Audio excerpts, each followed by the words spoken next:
Mala le mungo poshi. Ayo urienti. Nyinyi le manje shira mo na mje mina. Yare reisi nga. O nyinyi le manje ni nge. Isho sho wu pokeri. Mon fa yweni. Mi fa na ga mi fa na nyinyi mi. Ima igbu na bo nwari wa bi ya titu. Igbu na nwari mun sha mi wo foshi. Ma sha mwa de lo na po wa ye mi mente. Ni fa mon se foshi ti ta wa sha.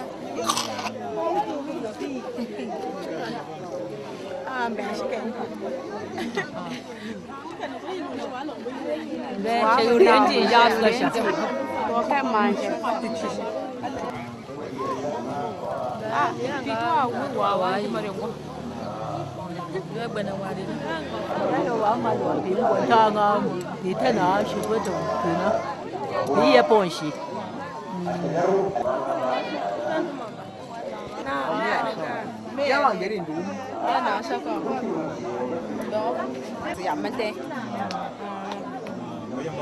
Na me ne. Aka bwana.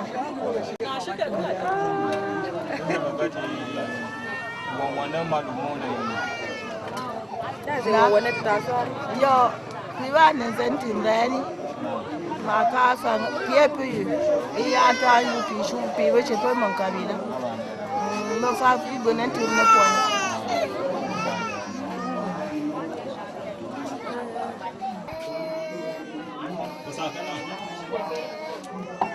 No. Pokeri. Njaka pokundi te wei na. Yibi fu kwa.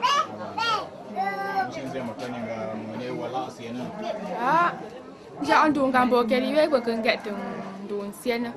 Nyenye bi kan fu ni. Etimo. Na ulang gumbe. Aya ma. Mbe ka mfanga wi wo pitwe njamzu mbe njama mandawa. Mbenze mi poke nyine pun. Poke kun ne pun. Iba na sha yo iviana. Ba pumoni. Na, kusa ana malo. Yibe mbona ubwa. Oh, ni ga pono po. Monge ndi pope. Pitwe njio pesa ke ka bwana. Ka kan ba ni peri ni la ti fuesa. Pa bwana pa po. Ko nga shimbo ka lo bana fe shi.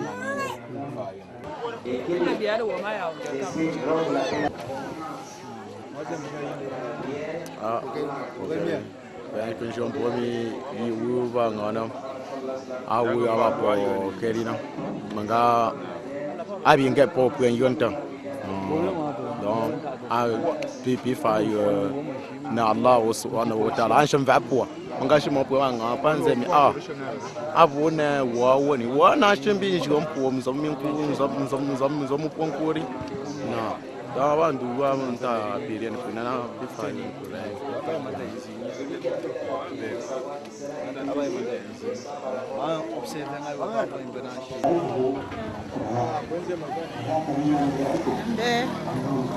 Akandika pitenjo ka gawu kita salimona te wana. To shemina ni yimo yibabu yina.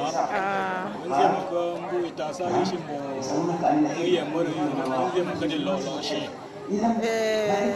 Sali pa lo kai bombomon wa shi fe na manjinda le wana. Abomon ga puore tu.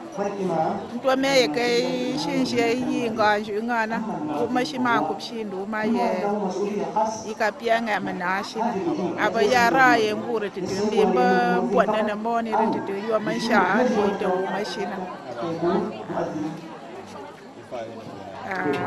Ilete nga wa shimi akanja ave. Iwu ma wu wa shi.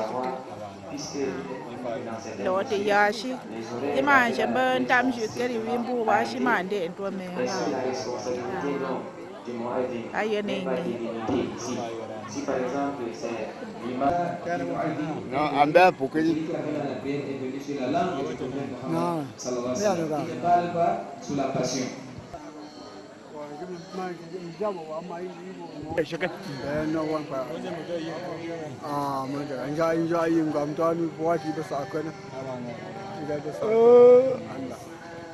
我个人家为把手过啊呢，们家咪不一个我们翻休息，还得咪不们等嘛，家我们挂的一些刚刚丢嘛，后来还努力了。我是跟这面多我比我你也不，我们到面佛学话，我们的上面个现在选的佛学。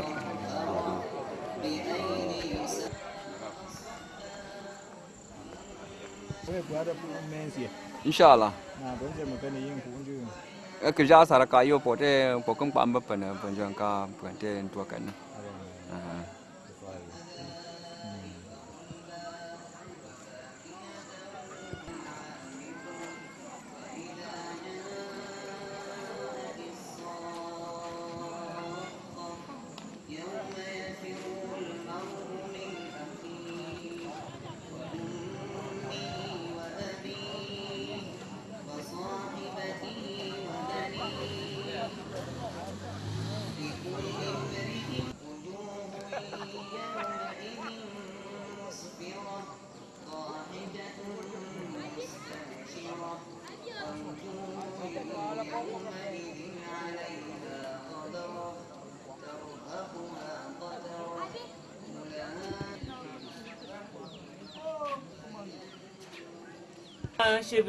Sự mà ngay vào mình đồ biểu quạt thế này, mấy người tôi vào mình lo con gì sẽ bị lo quậy lo. Áo người nó. Má nó không biết tuổi, má nó không biết. Cái tiền cái quá là chậm nè, con mạnh nhiều luôn. Bây giờ như vậy.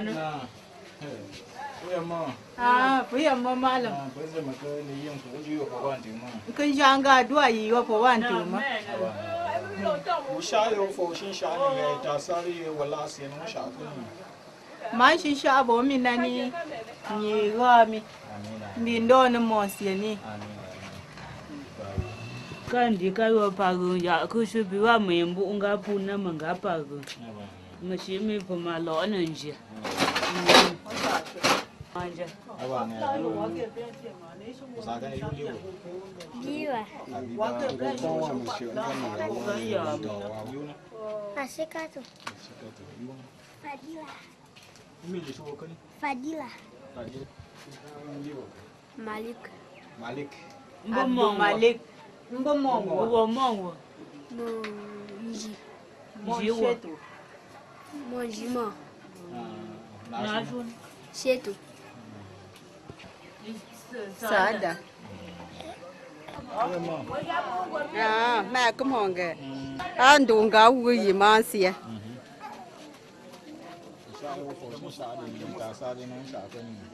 Má sợ anh đuông nhẹ tên trang phong vụ đó. Má sợ anh này nhẹ lừa đó. Pha đi Aljana ni.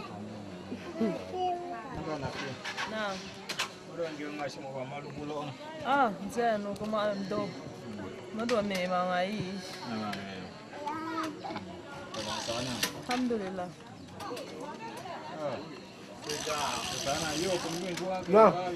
Yang baru itu. Macam buat muka pun kuat you lima orang curi banyak cuma ada sana. Aku mau makan kari.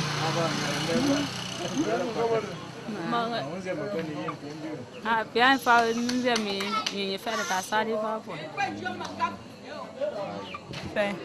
Parce que you peux dire c'est important na wa do aka mo to to ilo mi ni fongura ram ti ta sa li na wi andi sari ka amro do ga mi mo shem do mo to to isu ti ta sa li ti do a shi ai c'est important Fundi fa ta ni. صلى الله عليه وسلم انت مش شيء انا حواء قولوا ديوا وجينا تا فليعمل عمل صالحا ولا يشرك بعبادة ربه احدا قال جميل قول ما يا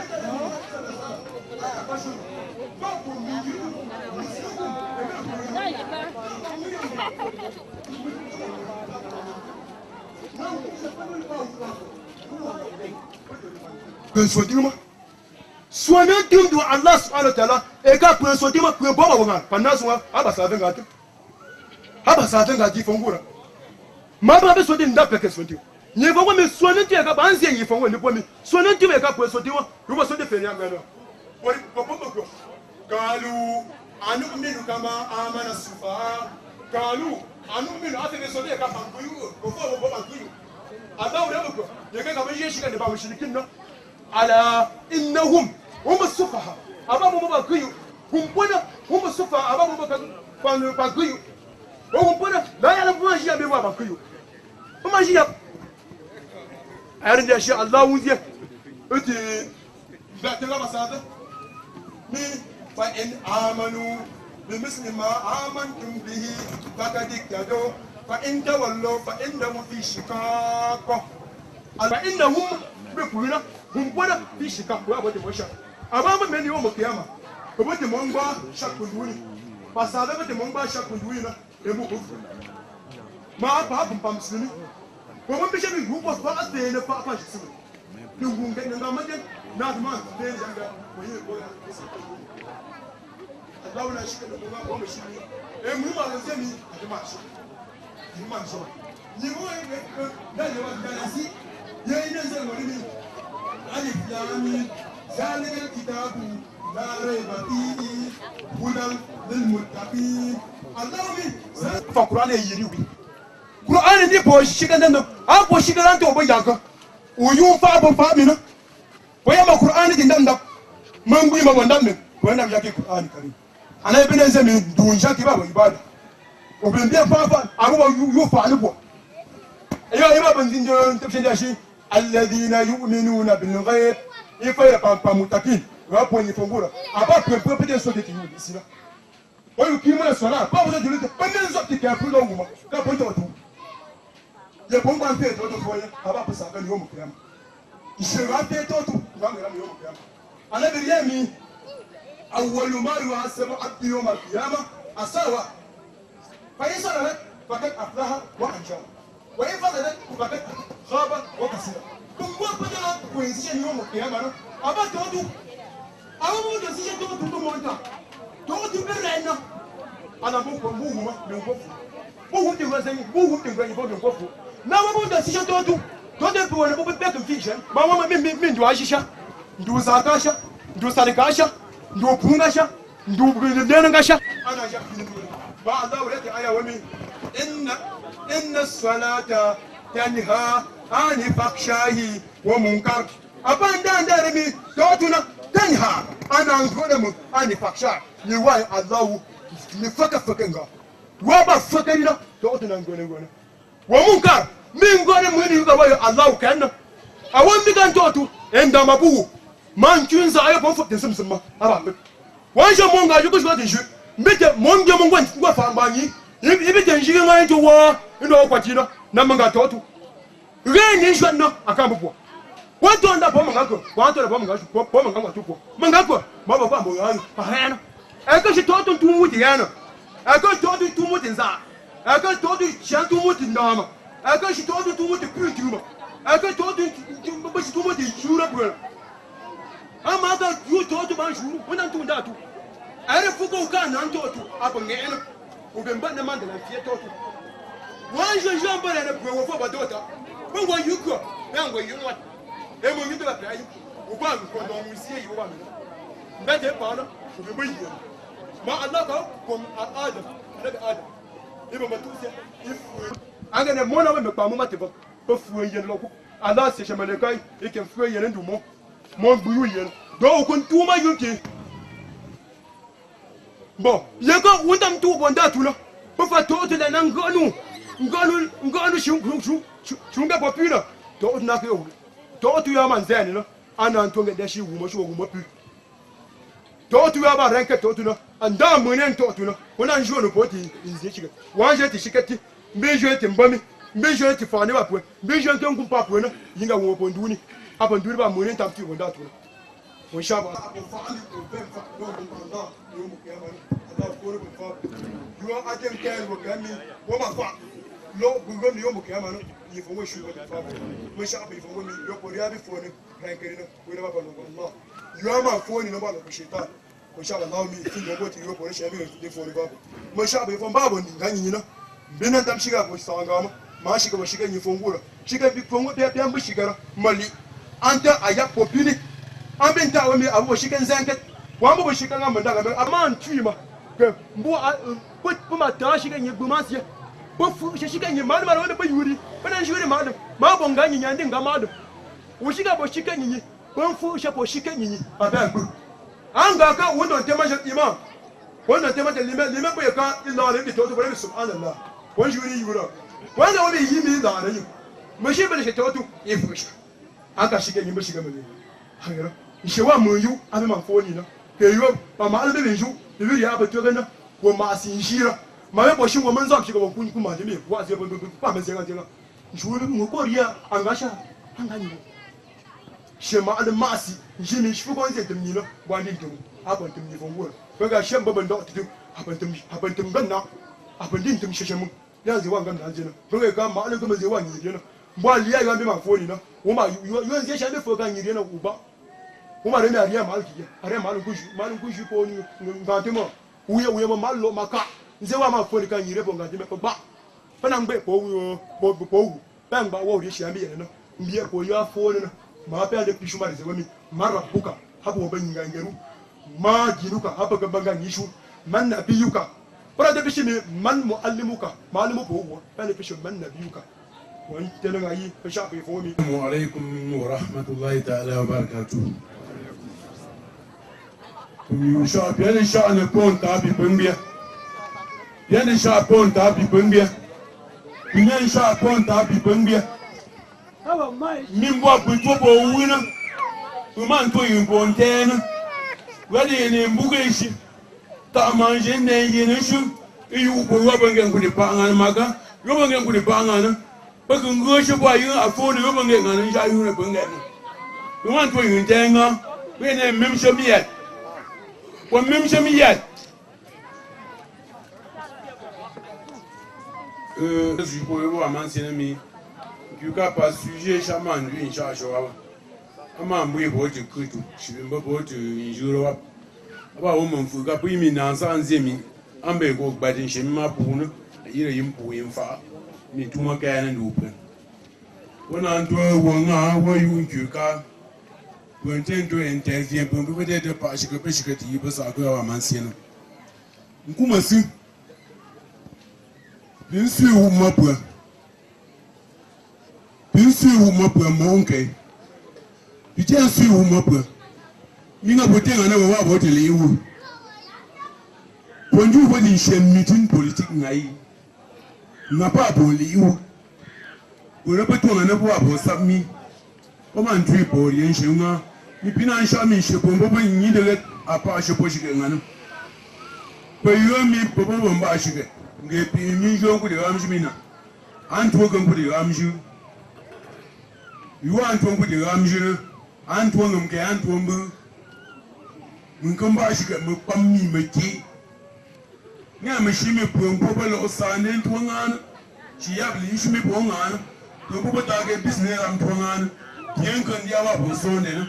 You look away and you won't make up alone. She really abomini I do you in the Macron man, what I am, who are way into. Bishami sent a number of if I should get my key. Ukumba, Aya and you. What and you could. How about you and Saturday for them? Larry Gordon like she's on to town. If you got football now, ya do pa shike ega injiselu benya mbare ipa apo nzien shur ndashi ngai baba amadu ka wonta alam ishima ko ngbo fuinga alam abi yire nju ishino mbanji jitamfon amadu mbare intet abon famille yi jimu mbanga mbare ipa oyi waran mbare ipa abon chuket président comité de développement du village maka mari nguma botenga mbare tien abon chuket injima en chute 4. Yelo kunji kongan maka ywe yindunga impuna ya nkuma inji mbari ntu na shinkwa njoma dua po me shimbwa na mopa la poenye petoka dilia duan shinkwa njombo mi mwentanga langa payanga bakara aru mbei mshami popa mana dua mashini gwempobolo usande ntwangan o wonyi dinda shap shipi iyongo yukwa shipi iyongo wal muslimat assalamu alaikum. Monsieur chef du village, monsieur le maire, monsieur Baditanfo, monsieur Panji, monsieur comment ma coupe, monsieur Palimé, il va nous faire un peu de réalité.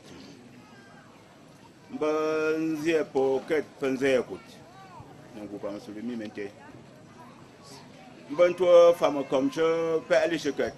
Tenga wo nsa se yu nga amadu fendo munga ngamu bi yipria mi mun peloti malara aw bon kuran ko mai nga amadu ya anta anju ko pina wallahi ngamu ret wu ya bo pore kerina ashim bo ye abo liga keri munga yamba nan di shot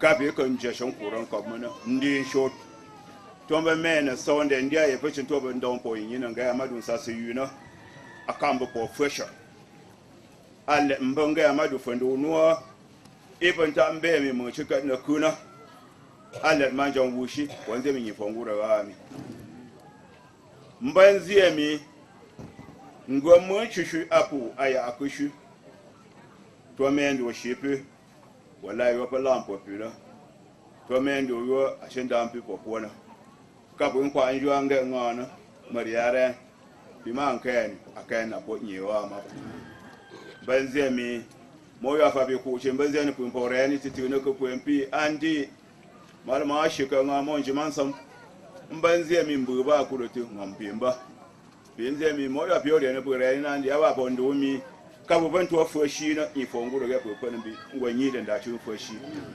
Assalamu alaikum. Oni don ni ku abin tam te ba ban sho shinga shi mun ba ngan ba man siyan bi shi ma mashuwa nam mafi tambo na won ba shu ba pompu won ziyan yi ro pompu ngo ka lo shin ba aban ban do yi Imam central Mangembo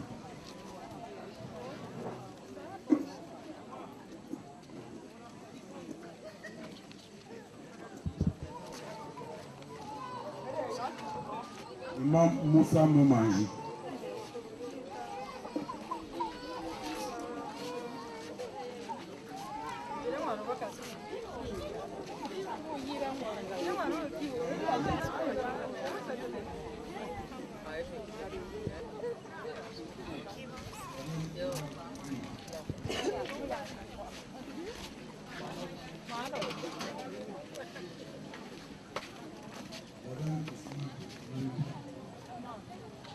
Baina ba da ndan shuki ba omi mo do shuki e do ma do shuki na to ba yo bolon di yi no ro mi mo ni ni na e ndi a shi aro ba do mo ro shuki bon dum ka mo bana don di sha de jele de yo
Yena malamadu aponu pondia tika ngabi kami abutobe tilienju poshuma na kajama washami benkumu bo polonyi tania pokara nyami pora igabo firapi imbene boteki wana shama jamgimi ambienga ju tumta juna kanga tikariana bungbi ya moshi nkumugbe ono etana piye ponshi washami shimparabren ashim ponta ke sumbi nyege pertibi pertib panshunde ne poken tewa abayita na peno fapo wakabe shi kubungbe bi shi ponshi bashan tebo shap mami shikata ashan shi wodwa akagera punju mo shi gabun kunkura mi ye tenga wa shi ko mi ye de mota mi shikani na ishu kwa do kuwa mo kabi shikata pengu ngane lumu ngekumi mo shita abwambo gunambu mo mondi ishu wa shi mo iwa kwa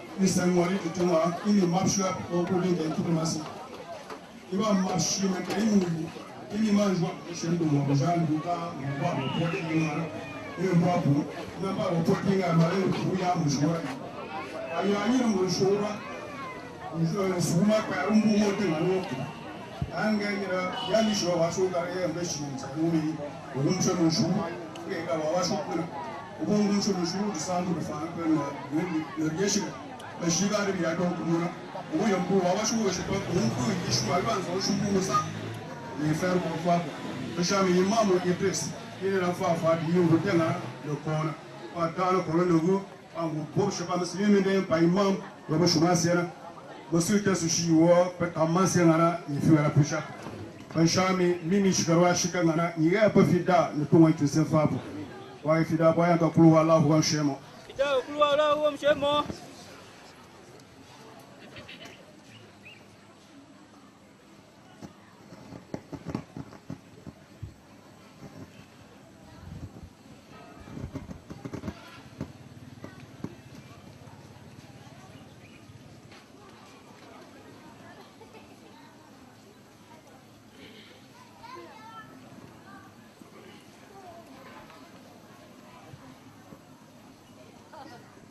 Ayada Kusti. Imam Idris.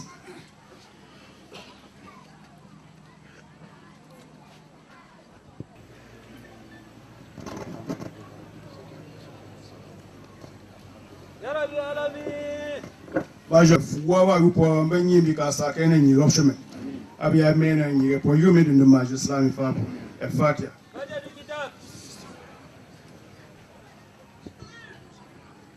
Rabbi Alami.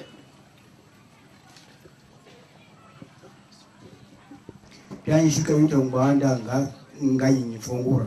Po yimi mo raja pankartu. Po de miampo mkamma ti yinke. Bi miampo mchuma ti yinke. Bi miam tanke ti yinke. Po yinyi fongura na bika benji tan so bien jo po pan so de tian so de shamu. Na bo de Ramadani, abo de mo raja bi yekusha yinke. Inshenke etu. Tu ngamu baba Amadu pa ndanda imba mpeshe yindi bona ngam ifana po lewa mishi pa yanko lemi pa mpeshe na pa mimshe na ba me pom bango ne jo nyimbe pe ne fa ira fa bo ba i para pom pa man se ne peshin da le njunde nie po menyar ire ya ana be ka pa lishin shikara ba madoban ya me panzina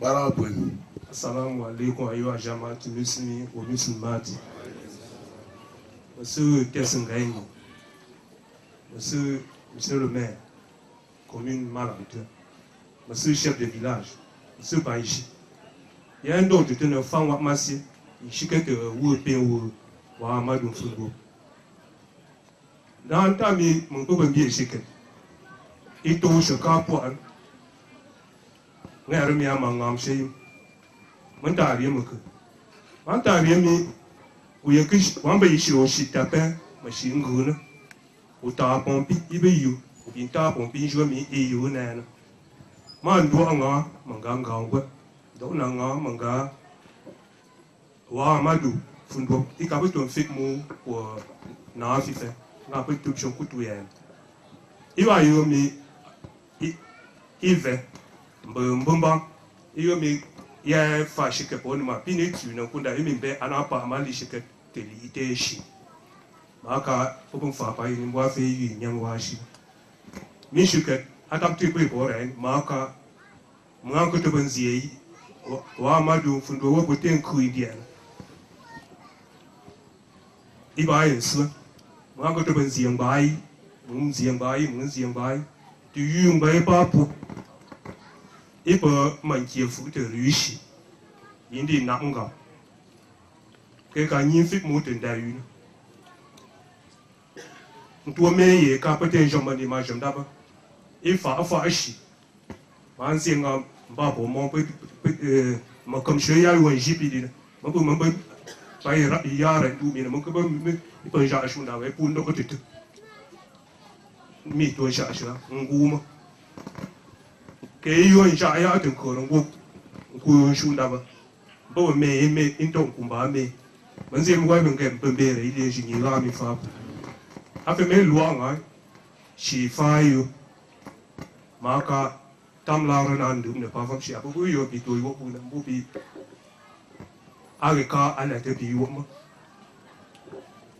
yire fa yo bi ado fa yo no e ka bi to fit mu bo na fi fe bi ka bi wo fit po jiberu ishu amasi ibe to ko to mi e to nte te pe wo mo mo ni nze mi ni fa ti ni fa bo to wo shishi to bi to ndia to pa bo ku na re mi pe to jo wo mo tera ya nze ye nga e ba jima shi ishu amasi ni fa ti ni po wo tu ya pa nga amasi to wo ngo go jima sha ma mete pa ngo go na fe mete to ndia to ku mi pe yo manga yam shishi pa ko nge mbote po ma fukie ye wa ma du be nyi ma ru shi nyi bo ye shi mo shi ba ye intena je ma to fa pa shi nu me tenta mo ta me e be e me nyi ma ru abi ko fa ka abi ko shi mo ka mo yu shi ye ma po fo wa bi bo tunda option ku ju ku ran kam ba ko yu shi ma like je ya comme je ya bini parce que comme chez nous, il faut nguma dire, nguma te ici. Nguma mon bébé tombe, je me pas pour vous montrer. On sait mais il faut qu'il ne pour. Nga pour ce champ pour ma, toi mais pas pour coup. Toi je vous montrer ni soit jambe que nous. Ah on va me dire pas. Pas aller chez quelqu'un me mi. Depuis que la da, chez quelqu'un mangana, chez quelqu'un te chou, na fi fait nous capachi. Ndimbo mari, après fayo. Mbomba mu jiberu pa shishi pa pon yo poto pa po yo wi ni fati ne ko fa po bi fati ne mbi mfa yo ne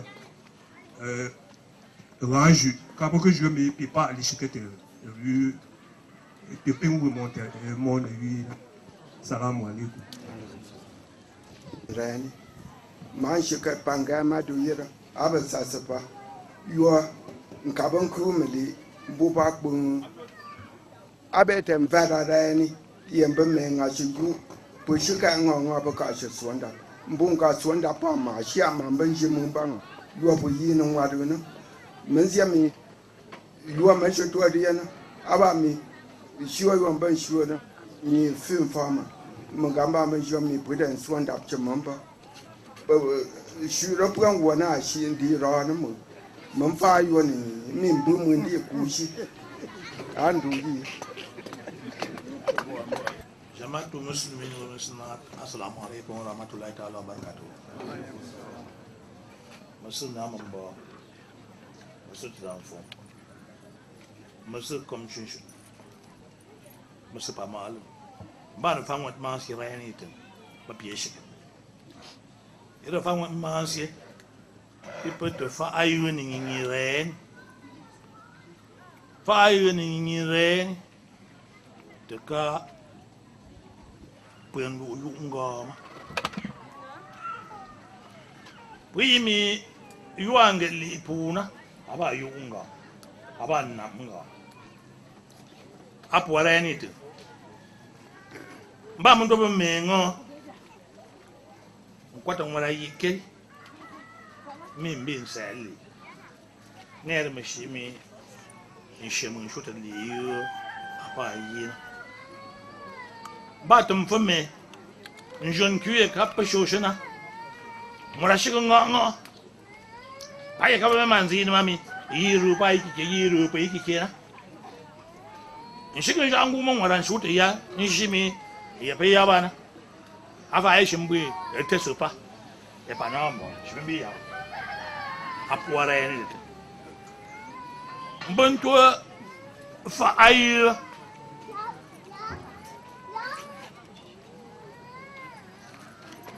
No come on, Macup Mambandam. For I no come on, Mangoro Mambandam. Me, what with them for village, na? Abacum. Accompagné de village, Boa, Maïra village, ni. Pungam. Panangam, the Namgam, the Shoshangam, Mingam, Mapu. Anga Yira Mambatemali. Munsami Mankimi, Pacum Chatania, Pushuya. Mambalo pushing Mambu Bonapon. Nganga Pangam Lumi and Ndawabashana. Tiralite, Nki. Me, you are a capiena, and Jetne Kusha. You are capi mangerina, and you be woman, being Kusha. I ate to Ripacum. Someone under Bonjour me, map, be a capan. Some of you me map, be a swimmer. A European so my man saw up or Maka and Ku up the tuna, and so now up or Maka and go so I'm the father, the papa fafa. I will for shame. For shame pie in Napson kwa moment in Bengo Suana Manjin. Lord Supongo. Aye. Abi ye lien jungo de ntona nziemi pour la première fois ma pomi te pangam lemi anta poe ngam duuni polo renne ayo bomba shamina inshu tam tout yu point tam kure bo ban tuma iren tam ku poku aba village mangemu.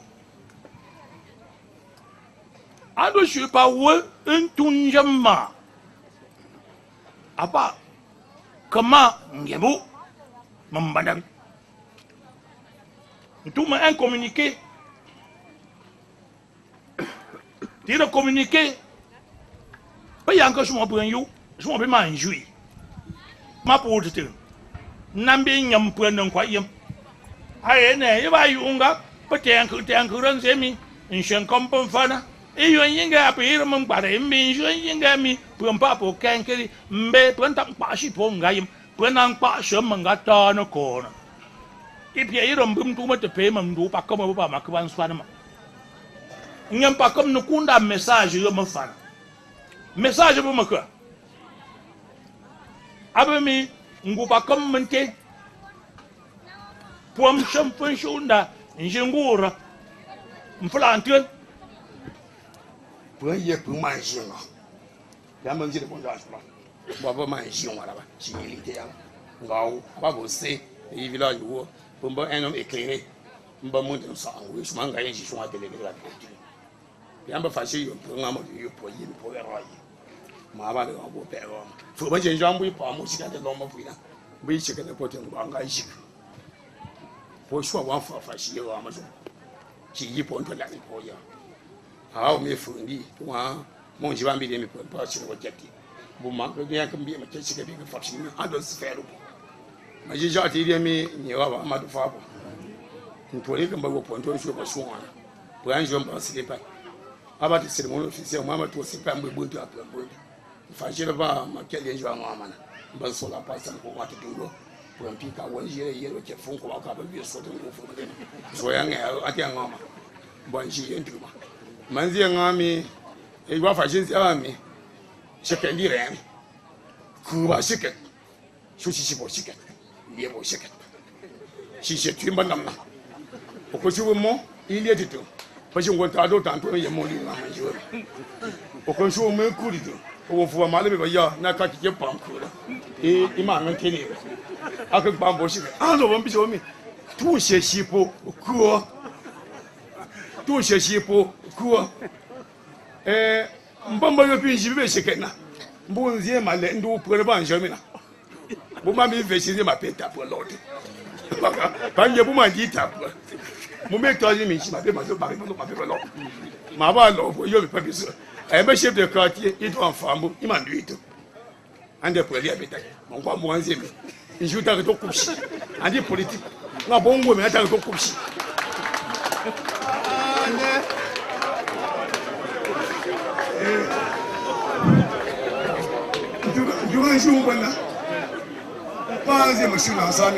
Le processus démocratique est irréversible. Le processus démocratique est irréversible. Fabrice dit mon français ma quoi. Avant de manger pour ma trina, ni que me yalo ko so ko sia wongo iko ku je. Ko ko so ko mbumi fi ma to. Amo ba je to mu fi lo. Aba shwa. O ta mesi. Aba shwi fi to. Mo ko mbunge shanga aba shwa ta. Aba bi wo me de mo ko bi wo ba ji ban so sha sha. O je ju on ku fu. Chacun perd où il est. Oui, on va me mboka ni yena, on va faire un gars. Poka ni yena. Il boka ni yena, pour avoir un suivi quand on a. On va mettre mon chicken ambition Jimmy à son jamana. Mais ben j'ai qu'il y a coupe à son jam. Bah ou pas son jam. Il m'y mange. Bon, arabe. C'est pas un choupi de yoïne son jam le temps. Mais il y a quelqu'un que j'ai. Bon, à toi mais il veut mon cas politique. En fait, bien bon, pour moi, il l'a pas joué un canon. Maintenant, excusez-nous, mais ne pas me laisser politique. Ah, ma boca est là. Ah, ben, n'est plus défilé, n'est plus. Ah, puis pas de coup de 7. Ne monte pas. Qu'est-ce que m'embrouille? Moi, je ne peux pas prendre. Qu'est-ce que m'embrouille? On va battre, pas qu'un jour ou pas. Pas you chez moi, je vois faire un jour, je vois mal, je vois pasteur, je vois chez moi, je vois ambassadeur, je vois un pour qu'un gars mette comme. Pour qu'un gars comme. Nous avons encore acheté ça. Tu vas me dire que tu as proqué. Nous avons encore acheté ça. Pas même fait sommation n'engagé. Pas même si mon tata de l'on. Tu es simple, je vois que oui, qu'est-ce que tu avant quand j'en fous flanc pour ce que c'est mon nom même d'aller en panique. Ah bon, je suis là. Mba jembi yi ba de kojo bu jemi na pele so jama but dan kojo ntefu ma wa mba si bilu ma aya njo mi pa ba ya do mo ne yuen won ne won mo ne su ge yo pa ya do ko shan ku bo so bi je ko shi shi ge bi pa bo ya ye ka bi yi ko ko bi shi ge po be po bi ga fa ma do ye ngami fu a do nyi na pu pa pu shi ge pa yu ka pa mi mbe pour ma ne shemu pour te bo yu pour te les partis représentés à l'Assemblée nationale, l'Assemblée Bansao, mairie Bansao, et chaque commentaire ensemble. Papa ensemble, c'est que mon vote fait ses souffrances. J'ai mis, quand on a défilé, on a un peu de mon temps, il est plus de monde, on a un peu de yo. Je ne sais pas si